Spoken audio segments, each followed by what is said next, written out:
You're listening to Superpowers of the Soul on the Superpower Up Podcast, the show that elevates superpowers to the divine.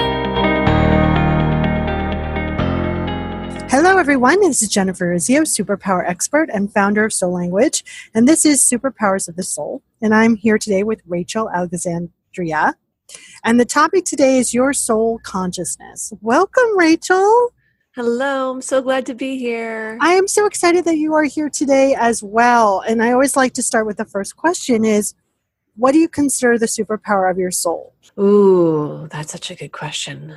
I think the superpower of my soul is the ability to have deep compassion for pretty much everyone. I'm able to take on other people's experiences so that I really understand where their good heart is coming from and where they go awry, or where they've fallen into illusion or confusion.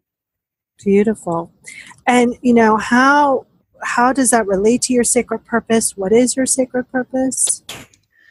My sacred purpose is to help people shed those illusions and really step into their full beingness, stand up and express themselves. Sometimes I talk about helping people adult better.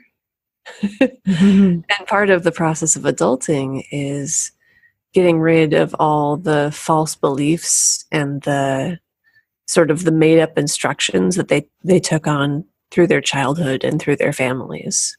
So how is this sacred purpose, and the kind of breaking down of the illusions, how has it kind of been displayed in your own life? Ooh, yeah. Everything that I do with clients is stuff that I have done with myself. I feel like I went on my own sort of multiple year journey, and it's not done, but there was a really significant portion of time where it felt like every day I was examining my own illusions and getting messages from spirit and breaking stuff down and seeking out practitioners or workshops or things to help just to get clearer and clearer about what's really true and what I'm really capable of, and what are the lies that I've been told or I'm telling myself. And all of that has really freed me up to what I say sometimes to people is, you wouldn't believe how much free time you have when you get rid of all the ways in which you're beating yourself up or second guessing or, criticizing things. Yeah, exactly. When we kind of notice where we're putting our energy in things that don't really serve us, we have all of this energy to use in a more sustainable way for ourselves. Yeah. And honestly, like free mental space. It was like when I shut off all the ways that I was just BS criticizing myself and just said, I'm just here to love myself. That's all I'm doing. That's it. No other sort of automatic processes of doubt and criticism. Not to say I don't, take in valid feedback and do like conscious assessing, but I'm talking about all the subconscious crap that we give ourselves. When I shut that off, I felt like I got about 40 to 50% of room back, like getting rid of a bunch of junk you don't need out of your house. And you're like, oh, look at all this space. I love so that. this stuff I can do here.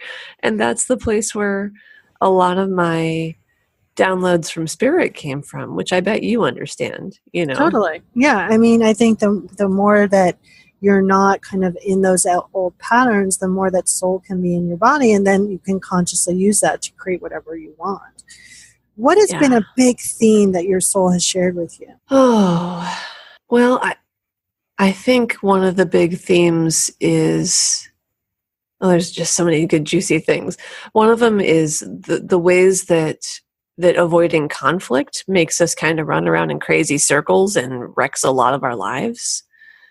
Another one is that this was a really cool one that just kind of came through one day, was about how we have time all wrong. It was like this. Well, it's our creation, right? Right. Time is a made up construct. Yeah. And I have never, ever been a timely person, and I always work on it because I know some people that's, a condition of being in relationship with them. I do my best, but within 15 minutes, I am never an on the dot kind of person. And I was processing it through with a friend. And as we were kind of diving deeper and deeper, and I was listening deeper and deeper, this voice just came through me and was like, you guys have time all wrong. This is not why we created it. We didn't create it to beat each other up over 5-minute increments. We created it to generally have an idea of when to connect with each other. It's not meant for this nickel and diming, critical stuff. And I was like, whoa. Wow. It's a structure to support us, a vessel to fill. And it's like anything else. It's how we choose to fill that structure in that vessel. Yeah. So how does your soul kind of support others? And there's so much that Rachel does, everyone, but generally, how does your soul support others? So, if you're talking professionally, what I do is work with people for retainer packages, basically. So I take on a limited number of individual clients, and then I walk with them through a 3 or 6 month evolution designed all around where they want to grow. So that could be, usually it has something to do about their sacred purpose in the world. So, how they want to be stepping up, expressing their truth more, becoming more of themselves. It could be, launching a business. It could be, it's sometimes it's around relationship, but that's usually secondary. I have people who are in corporate work and they really wanted to step up and rise up to a promotion, make a bigger impact where they're serving their private foundation. But it's something always about how to be more yourself. I just took on a new client that I'm so excited about, and she's really stepped away from work that was depleting her, and now it's like, but where do I go? Like, I have so many possibilities and a lot of opportunities, but how do I really find what I'm here for and deliver on that mission? Yeah, right. You help people understand really truly where they want to put their soulful energy and what's in the way of actually kind of moving in that direction. Mm-hmm. So before we break for our commercial, how do people get in touch with you? They can get in touch with me by going to rachelalexandria.com. Easy peasy. Yep. So everyone, you've been listening to me and Rachel, and today's topic is your soul's consciousness. Are you here to change the world? Do you talk about things like vibration, frequency, awakening, and consciousness? Are you pretty sure you have superpowers? The Superpower Net is unlike normal coaching programs and conscious communities. We provide training, intuitive guidance, peer-to-peer learning, intensive one-on-one coaching, and a high vibrational network of people just like you. When you join the net, you get 24/7 access to a collaborative group of people who support you as you master your personal power and unlock your superpowers. If you're ready to use your superpowers to change the world, then join the Superpower Net today. Visit superpowerexperts.com/the-net to learn more. Hello, welcome back to the Superpowers of Your Soul. This is Jennifer Urzio, and I'm with Rachel Alexandria, and today's topic is your soul's consciousness. So, Rachel, what does consciousness mean, that word mean to you? Consciousness to me means, I think, as much awareness as possible, so everything that is in your field of awareness. And when you're aware of things, then you can take actions with them. You can make choices with them. It's on your visible chessboard, I guess. Yeah. To me, it's always, how am I expressing wholeness and completeness here, or am I expressing something else? Mm-hmm. So, when we're talking about soul consciousness, where do you feel like people kind of get stuck in their head about soul consciousness? I think that they do get stuck in their head. That's part of it. People don't understand that you have more than one brain. you have your brain inside your head, but you also have a brain in your heart and a brain in your gut. And then you have information from spirit. So there's all these different ways to get information, and most people are just paying attention to what their head does, which is probably the most limited in terms of receiving information. Yeah, and it also tends to be the loudest sometimes, right? Because we pay attention to it the most. So people aren't wrangling it in, right. You know, they've never been taught to do that. I mean, which is part of the purpose of meditation and why we're seeing it come back into Western consciousness is we need this. Your mind is not meant to roam around unchecked and thinking it's in charge of everything. Yeah. You know, so often, you know, we get these big themes when our soul speaks to us, you know, especially when our soul and our higher power, universe, tree, Bob, God, divine, whatever you want to call that, is moving us towards deeper connection. We get these big themes of consciousness, peace, love. You know, why, I'm going to give you my opinion, but I want to hear yours. Why do you think that the soul gives us these big themes?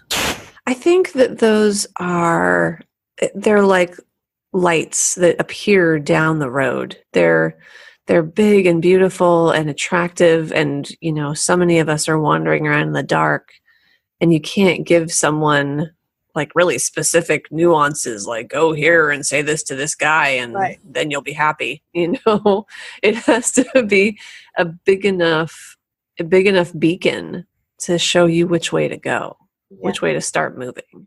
Yeah, I think that the universe, God, Bob, tree, you know, cupcake doesn't deal with specifics. It deals with huge universal truths and themes that if you accept and embody those themes, all of the details fall into place. And I think humans tend, and this is where we go unconscious, we tend to be so consumed by the detail that we're missing the big interaction. We're missing about how we're responding.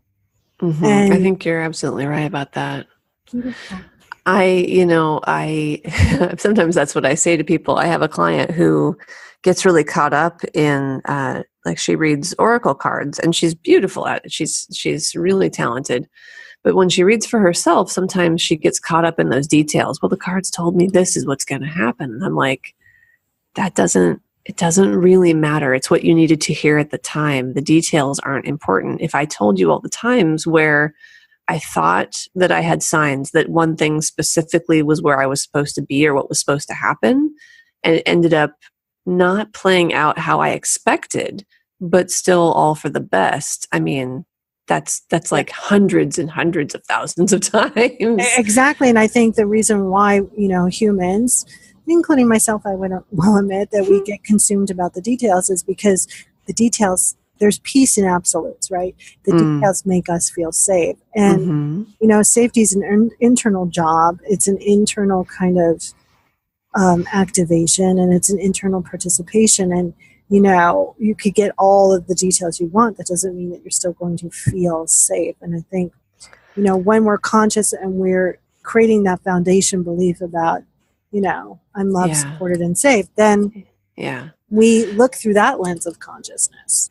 Yeah. Well, I think safety being an internal job is a great point. And that's a lot of what I think healthy adulting is about, like doing the psychological work, because, you know, when I went through my divorce, which was really kind of shook up my life in a lot of ways, all the externals of my life were getting shaken up at that time.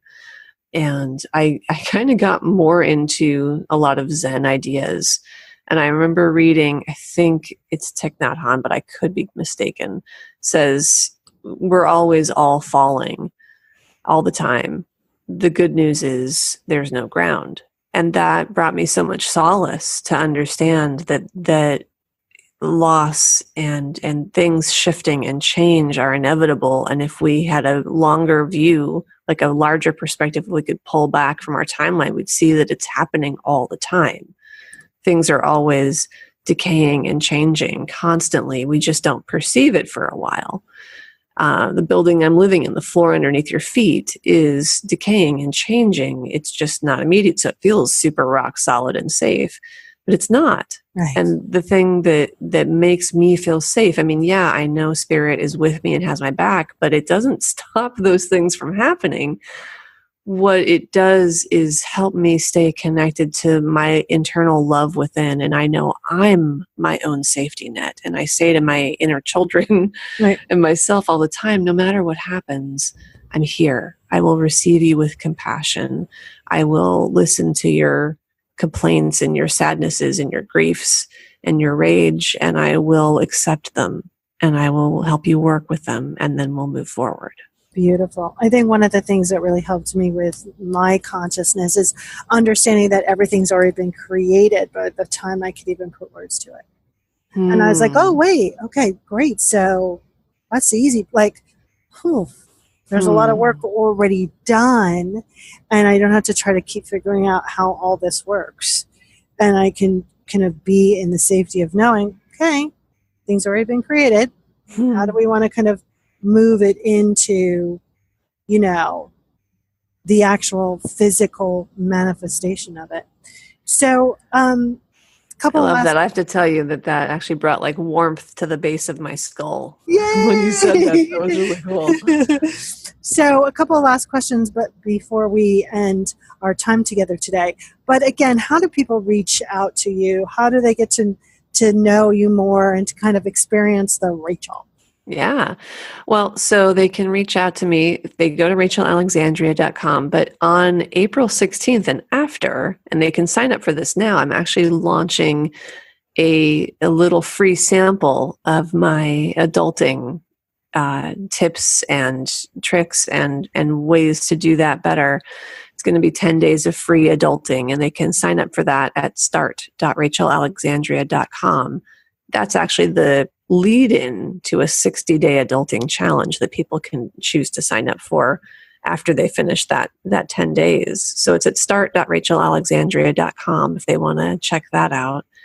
And then if they want to follow me on Facebook, I believe I'm at The Rachel Alexandria. So that's facebook.com/The Rachel Alexandria. And I do lots of Facebook Lives and talk about lots of fun stuff on there too. Beautiful. So my last question for you today is, if you were a refrigerator magnet on God's refrigerator, what would your magnet say? Oh my God. Oh, if I were a refrigerator magnet on God's refrigerator, I probably would say, I knew it. Beautiful. I love that. That sounds like me. Well, again, thank you so much for our time together today. I always love chatting with you. And if the audience has liked anything that they've heard today, they can connect with me and all the other experts in the Superpower Net at superpowerexperts.com/the-net to find out more. And again, I'm Jennifer Rizzio, and you've been listening to the Superpowers of the Soul. Bye, Rachel. Bye. Are you ready to discover your superpowers? Go now to superpowerexperts.com and take the Superpower Quiz today.